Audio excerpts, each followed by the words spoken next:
어느 개그맨이 이 영광이라는 단어를 얘기하면서 영광인 줄 알아 이것들아 뭐 이렇게 비하하듯이 자기 자신을 높이는 그런 개그 용어를 얘기한 적이 있습니다. 영광이라는 말 우리는 가끔씩 사용하는 단어입니다.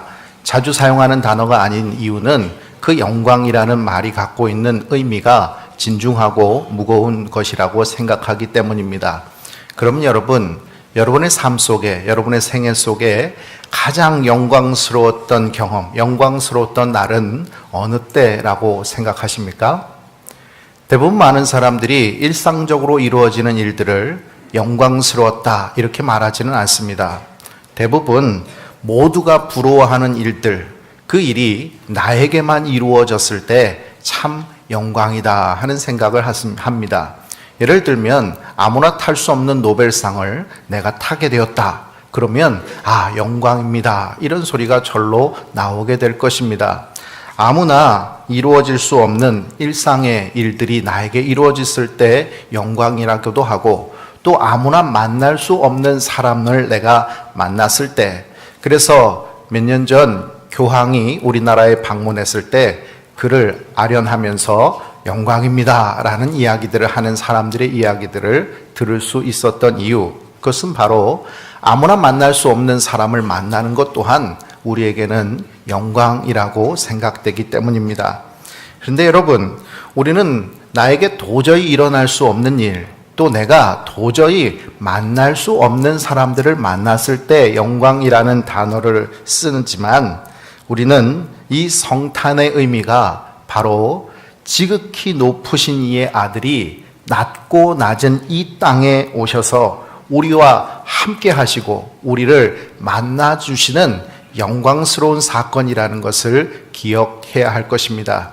그러기에 오늘 이 성탄은 영광의 날이라는 것을 우리들이 고백하면서 오늘 우리가 처음 인사 나누었던 것처럼 만나 뵙게 되어서 영광입니다 하는 것은 바로 우리 옆에 있는 그리스도의 형상, 하나님의 형상대로 지음받은 그리스도인들을 우리가 만날 수 있다는 것, 이것이 얼마나 영광스러운 일인지 모릅니다.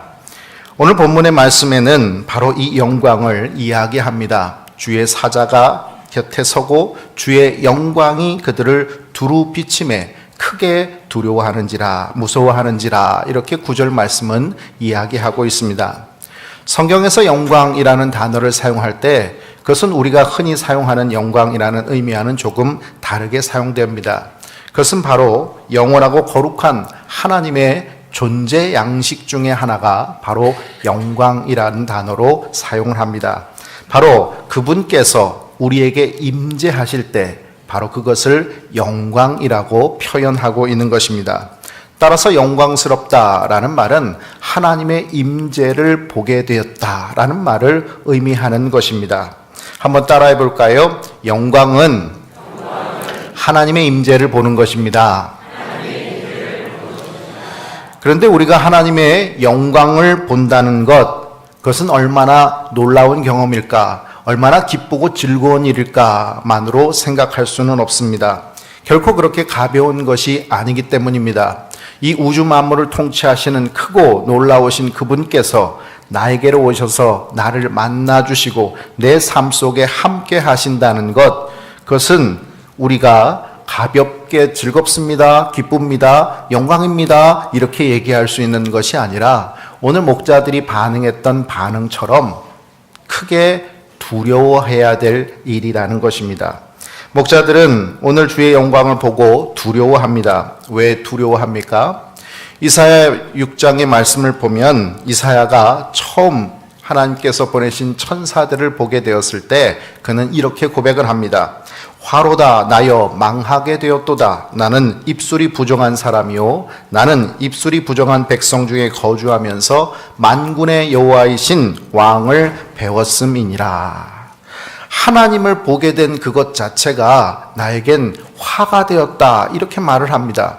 기쁘고 즐거워야 될 텐데 우리는 모두 하나님을 만나기 원하고 하나님과 함께 하길 원합니다 고백을 하고 있는데 막상 하나님이 함께 하시는 그 현장 속에서는 두려워할 수밖에 없다는 것입니다. 왜 그렇습니까? 베드로가 예수님을 처음 만났을 때 예수님께서는 그물에 아무것도 얻지 못하고 있는 그에게 깊은 데로 가서 그물을 던지라고 말씀을 합니다. 그 말씀대로 순종했을 때 이 베드로는 바로 만선의 기쁨을 간직하고 돌아옵니다.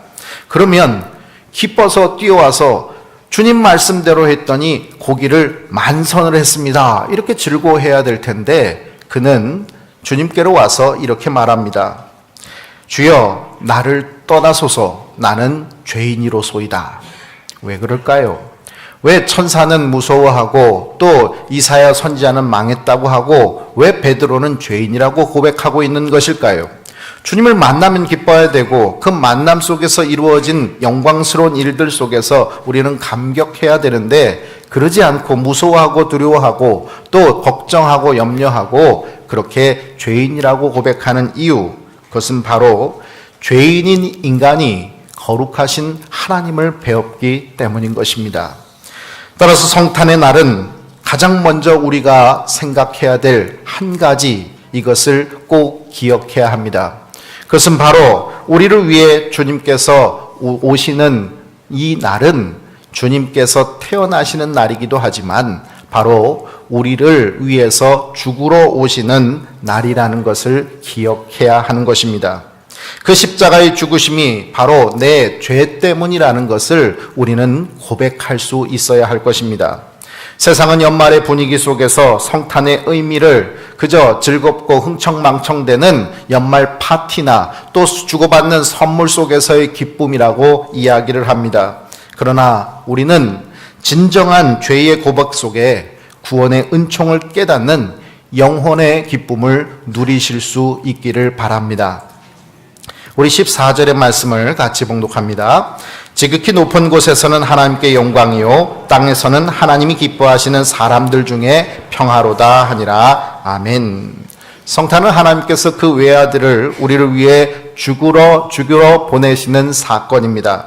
따라서 우리에게만 의미 있는 것이 아니라 하나님께는 더 큰 의미가 있습니다. 그분이 오심으로 우리는 구원을 받지만 바로 그분을 보내심으로 하나님께서는 그 외아들을 죽이셔야만 하는 것이기 때문입니다. 만일 하나님께서 그 외아들을 바라보시고 그 외아들만이 그분의 눈에 가득 차 있었다고 한다면, 그리고 다른 어떤 것도 보이지 않는다고 한다면 그분은 외아들을 보내지 않으셨을 것입니다. 교회에서 손주를 얻은 할머니, 할아버지를 가끔 보게 됩니다. 그러면 그분은 다른 게 보이지 않습니다. 어제도 저희가 교회 학교 예배를 함께 이제 진급 및 졸업 예배를 오후 예배로 드렸는데 이 아이들이 나와서 이제 졸업장을 수여받고 하는 시간이 있었습니다. 그런데 어느 할머니가 갑자기 꽃다발을 들고 아이 앞에 나오는 것이었습니다. 그래서 꽃다발은 나중에 해요 뭐 이렇게 얘기를 했지만, 그러나 그 할머니는 다른 게 보이지 않았습니다. 자기 손주가 졸업하는구나 하는 이것이 보이는 것입니다. 그 눈에 가득 차 있는 그 손주 하나만 보였기에 그분은 다른 것 생각하지 않고 축하한다는 꽃다발 들고 나오셨던 것입니다. 그 모습이 얼마나 저는 흐뭇했는지 모릅니다. 왜냐하면 그 사랑 가득한 할머니의 눈, 그것만으로도 그 사랑을 충분히 느낄 수 있었기 때문입니다. 그런데 여러분, 우리 하나님께서 이 예수님만을 바라보셨고 예수님만을 사랑 가득한 눈으로 바라보셨다고 한다면 예수님을 보내실 수 있었겠습니까? 보내신다라는 것은 죽이셔야 한다는 것인데 그 죽이시기 위해서 자기 아들을 보내시는 것이 가능할 수 있었겠느냐 하는 것입니다. 그분은 그 눈으로 우리를 바라보셨습니다. 자기 아들이신 예수 그리스도만이 아니라 바로 죄로 인해 죽을 수밖에 없는 우리들을 바라보셨습니다.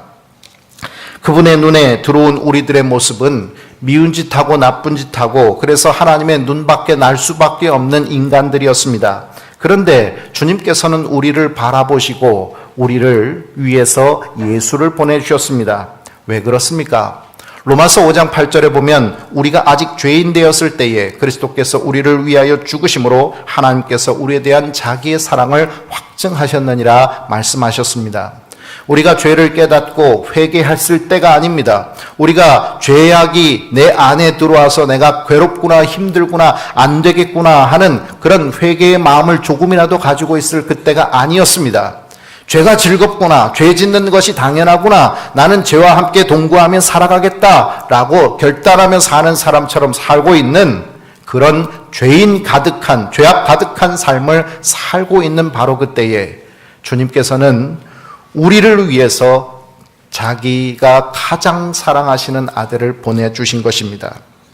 그 사랑이 바로 이 성탄의 사건이라는 것을 우리는 기억해야 합니다. 그런데 여러분, 만약 우리 주님께서 우리를 사랑하셔서 그 외아들을 보내주셨다고 한다면 우리는 언제까지 죄만 짓고 언제까지 하나님과 담을 쌓아가며 살아갈 수 있겠습니까? 이렇게 살아가는 것이 우리 주님의 기쁨으로 살아갈 수 있는 모습이겠습니까? 주님은 우리를 주님의 기쁨 되게 하시기 위해 예수 그리스도를 보내주신 것입니다. 그 아들 예수 그리스도 인해 회복될 우리의 모습을 기대하면서 그분은 우리에게 예수 그리스도를 보내주셨고 오늘 말씀은 바로 주님의 기뻐하신 사람들 중에서 평화로다 약 말씀하고 계십니다. 하나님이 기뻐하시는 사람들, 예쁘고 잘해서 선한 일만 해서 착한 일만 해서 기뻐하시는 사람이 아닙니다. 죄 중에 있고 미운 짓하고 계속해서 하나님 앞에 범죄하는 그런 사람들이었지만 주님은 그들을 바라보시면서 기대하시는 한 가지 소원이 있었습니다. 바로 예수 그리스도인의 구속함을 받고 하나님의 자녀로 살아가기를. 이제는 지금까지는 하나님과 담쌓은 하나님과 관계없는 삶을 살았던 이들이지만 이제부터는 주님과 함께하는 하나님의 자녀로 살아가기를 기대했기 때문인 것입니다. 성탄의 의미는 다시는 죄의 종노릇하지 않고 오직 주의 거룩한 자녀로서의 정체성을 붙들고 살아가겠습니다 하는 의미가 담겨 있다는 것을 기억하십시오. 오늘 목자들은 구유에 놓인 아기를 봅니다. 주의 영광이 두루 비치고 천사의 찬송들이 없었다고 한다면 목자들은 어떻게 아기 예수를 찾아낼 수 있었을까요? 어떻게 알아볼 수 있었을까요? 우리 15절 말씀을 같이 봉독합니다. 천사들이 떠나 하늘로 올라가니 목자가 서로 말하되 이제 베들레헴으로 가서 주께서 우리에게 알리신 바 이 이루어진 일을 보자 하고. 여러분, 천사는 떠났습니다. 천사가 복음의 기쁜 소식을 전해주고 우리가 베들레헴으로 함께 갈 테니 앞에서 인도할 테니 너희들 따라와라 라고 목자들에게 이야기한 것이 아닙니다. 그냥 짠 하고 나타나서 선포하고 그러고 떠나갔습니다. 그러면 이 목자들은 지금 나에게 일어난 일이 사실인가 실화인가 이렇게 생각하면서 잠시 어리둥절했을 것입니다. 그런데 이 목자들은 속히 가서 이 아기 예수가 나신 것을 보러 가자라고 하면서 길을 떠납니다. 여러분, 이 목자들은 양을 인도하는 사람들입니다. 그러면 자기가 인도하는 양들이 있을 터인데 자기 혼자 가는 것이 아니라 이 양떼들도 다 몰고 가야 되지 않겠습니까? 그러니 그 밤에 얼마나 이 일이 힘든 일입니까? 생각해보면 도저히 이 목자들이 그 이야기를 들었다고 해서 베들레헴으로 이 마구간으로 찾아가는 것은 쉽지 않은 일입니다.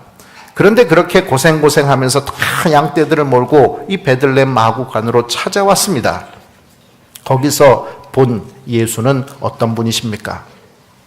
우리는 예수님 성화 같은 것들을 많이 보다 보니까 이 마구간이 되게 아늑하고 그리고 막 그 구유에서 빛이 막 나고 막 뭐 이미 동방박사 세 사람이 다녀가가지고 황금도 막 잔뜩 깔려 있고 막 이런 거를 우리는 성화에서 보다 보니까 마구간도 괜찮네 하는 생각이 좀 듭니다. 그런데 여러분들 가운데 소 키워보신 분 계십니까? 양 키워보신 분 계십니까? 말 키워보신 분 계십니까? 그 냄새는 어떨까요? 그 더러움은 어떨까요? 여러분, 이 구유라는 것이 어떤 건 줄 아십니까? 이 말들이 그 짚을 사료를 다 핥아먹는 그 동물들의 침이 발라져 있는 곳입니다.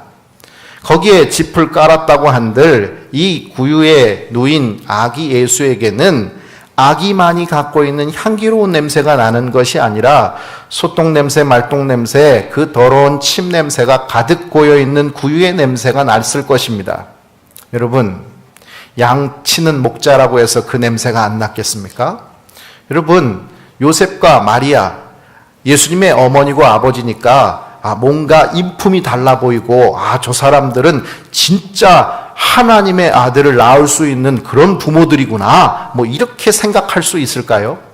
그들의 모습을 보면 이 베들레헴에 와서 집도 구하지 못할 만큼 돈도 없어가지고 돈만 많이 주면 웬만큼 좋은 집, 좋은 방 얻을 수 있지 않았을까요? 돈도 없어서 방도 못 구합니다. 임신한 여자를 마구간에 누워서 그 출산을 할 정도로 이 남편은 실력이 없는 사람이라는 것입니다. 그리고 그 부인 또한 저 갈릴리 나사렛의 총구석에 사는 순박한 여자입니다. 그 모습을 바라보면서 저 사람들이야말로 아기 예수의 부모가 되겠구나, 이렇게 바라볼 수 있겠느냐는 것입니다. 모두가 그 모습을 바라보면서 영광스러운 모습도 없고 위풍당당한 모습도 없는 그 모습을 보면 어쩌면 우리는 실망하게 될 것이요, 아니 우리는 그 자리에서 찾아볼 수도 없었을 것입니다. 그런데 목자들은 그 모습에 실망하지 않습니다. 이곳이 아닌가 하는 생각을 하지도 않습니다. 그저 듣고 본 것을 그대로 전합니다. 목자들이, 천사들이 저 구유에 누이신 아기를 찾아가라는 말씀을 전했다고 해서, 그래서 내가 찾아왔고 그래서 내가 경배를 올립니다, 이렇게 말할 수 있는 순간이 아니라는 것입니다. 그들은 충분히 실망할 수 있었고 충분히 알아보지 못할 수 있었습니다. 그런데 여러분, 그들은 20절 말씀에 자기들이 듣고 본 것을 그대로 전하고 하나님의 영광을 돌리고 찬송하고 돌아갔습니다. 조금의 망설임도 없이 그저 영광을 돌릴 뿐입니다. 성탄의 절기, 저는 제가 커왔던 어린 시절과 지금의 성탄절을 비교하면 가장 크게 차이가 나는 것, 거리에서 성탄절 캐롤이 들리지 않는다는 것입니다. 옛날에 제가 어렸을 때는 한 12월 달만 들어오면 무슨 가게마다 스피커 앞에다 다 세워놓고 성탄절 캐롤들을 많이 해서 하다못해 심영래 캐롤 같은 것까지 틀어놓고 막 그렇게 즐거워했습니다. 그런데 요즘은 캐롤이 없습니다.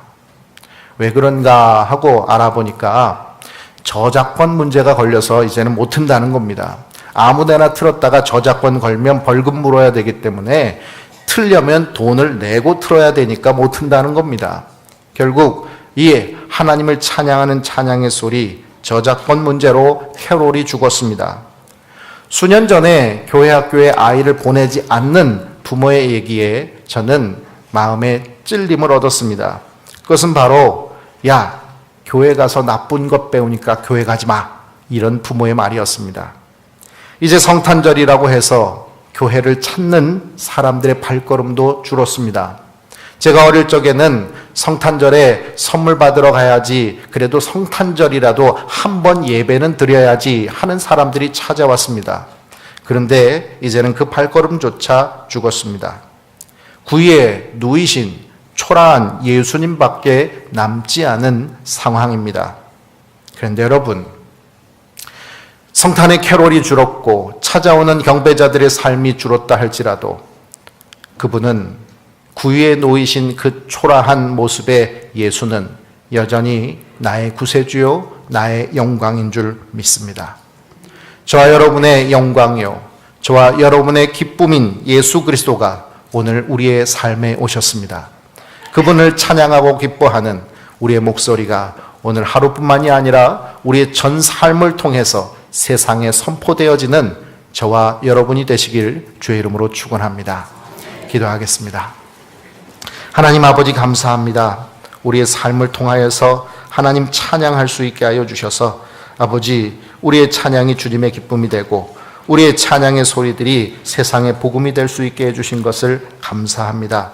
주님, 우리 주님이 우리에게 오심으로 말미암아 우리가 죄로 인해 죽을 수밖에 없는 죄인이 아니라 바로 구원함을 받은 하나님의 백성이라는 것, 하나님의 자녀라는 것을 고백하며 살아갈 수 있는 우리의 삶의 자리에서 언제나 우리 주님이 영광 받으시고 우리 주님이 이 세상의 구주가 되어 주시옵소서.